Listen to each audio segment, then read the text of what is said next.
Passport অফিসে কুসুমকে নিয়ে যাওয়ার নাম করে এবার কুসুমকে পাচার করে দেওয়ার জন্য কুসুমের ফটোশ্যুট করালো কুসুমের হবু বর। হ্যাঁ বন্ধুরা, ভিডিওটা লাইক দিয়ে দেখতে থাকুন। যে মুহূর্তে কিনা কুসুমের পাসপোর্ট বানানোর নাম করে পরদিন সকালবেলা কুসুমকে নেওয়ার জন্য কুসুমের হবু বর চলে আসে, ঠিক সেই মুহূর্তে কুসুমের বাবা আনন্দিত হয়ে কুসুমের হবু বরের হাতে যখন কুসুমকে তুলে দেয় এবং বলতে থাকে যে যারে মা যা, তুই তো নতুন জীবনের জন্য সকল প্রস্তুতি নিয়ে ফেল, আর তো কয়েকটা দিন মাত্র বাকি আছে, এর মাঝেই তুই যদি পাসপোর্ট বানাতে না দিয়ে আসিস তাহলে হয়তো অনেকটা সমস্যায় পড়ে যেতে পারিস। পরবর্তীতে এমনটাও হতে পারে যে তোর বিয়ের পর হয়তো দুজন দু দেশেই রয়ে গেলে, এরকম হওয়া থেকে বরঞ্চ আগে ভাগে সব কিছু করে রাখাটাই বেটার। অন্যদিকে এই কথা বলা মাত্র যখন কুসুমের হবু বর বলতে থাকে যে হ্যাঁ কুসুম চলো, সবে মাত্র তোমার ফটোশ্যুট হবে, তার পরবর্তীতে পার্টি লোকেদেরকে তো তোমার ছবিগুলোও দেখাতে হবে, কারণ ভালো ভালো ছবি যদি না তুলে পার্টি লোকেদেরকে যদি না দেখে তাহলে তো ভালো দাম হাঁকানো যাবে না তোমাকে নিয়ে, তাই না? ঠিক সেই মুহূর্তে যখন কুসুমের ভোলাভালা পানার সুযোগটাকে কাজে লাগিয়ে যখন আয়ুষের চোখের সামনে দিয়ে কুসুমের হবু বর যখন কুসুমকে অটোতে করে নিয়ে পাসপোর্ট অফিসের উদ্দেশ্যে রওনা হয়, ঠিক সেই মুহূর্তে পেছন দিক থেকে আয়ুষও যখন অফিসের উদ্দেশ্যে রওনা হয় তখন আয়ুষ হঠাৎ করে লক্ষ্য করে যে পাসপোর্ট অফিসের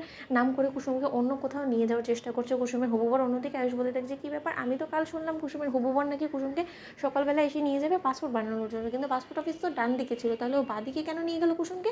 ব্যাপারটা বড্ড বেশি আমার কাছে অনেক সন্দেহজনক বলে মনে হচ্ছে। কোনোভাবে কি কুসুম ভুল মানুষের পাল্লায় পড়ে গেল? না না না, আমাকে এক্ষুনি কুসুমের পেছন করতে হবে। অন্যদিকে কুসুমের পেছন করতে করতে যখন অবশেষে আয়ুষ একটা হোটেলের বাইরে গিয়ে পৌঁছয় এবং আয়ুষ বলতে থাকে যে কী ব্যাপার, এই হোটেলের বাইরে কেন বা এই লোকটা ওকে নিয়ে এলো, কিছুতে আমি বুঝতে পারছি না এই লোকটা আসলে কী করতে চাইছে কুসুমকে নিয়ে।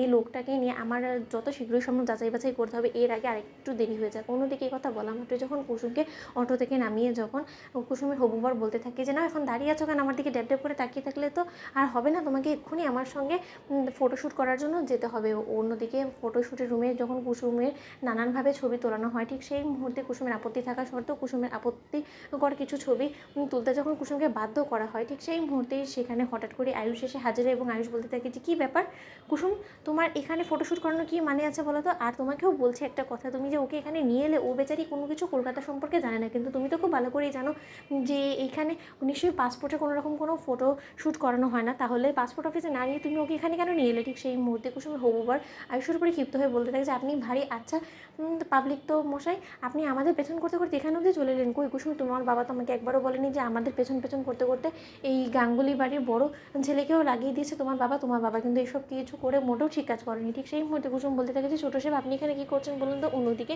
আয়ুষ বলতে থাকে যে তার আগে তুমি আমাকে বলো কুসুম, তোমার এই জায়গা সম্পর্কে আদৌ কোনো রকম কোনো ধারণা আছে? একটা হোটেলের মধ্যে হঠাৎ করে তোমার এরকম আপত্তিকর কিছু ছবি কেনই বা তোলানো হবে বলো তো? তোমার একবার বিবেকে বাঁধলো না ছবিগুলো তোলানোর আগে? তোমার একবার অন্তত তোমার হবু বরকে থামানো উচিত ছিল যে সে কেন এরকম আপত্তিকর ছবি তোলানোর চেষ্টা করছে তোমাকে। তো বন্ধুরা লাইক এবং শেয়ার করে সাবস্ক্রাইব করুন।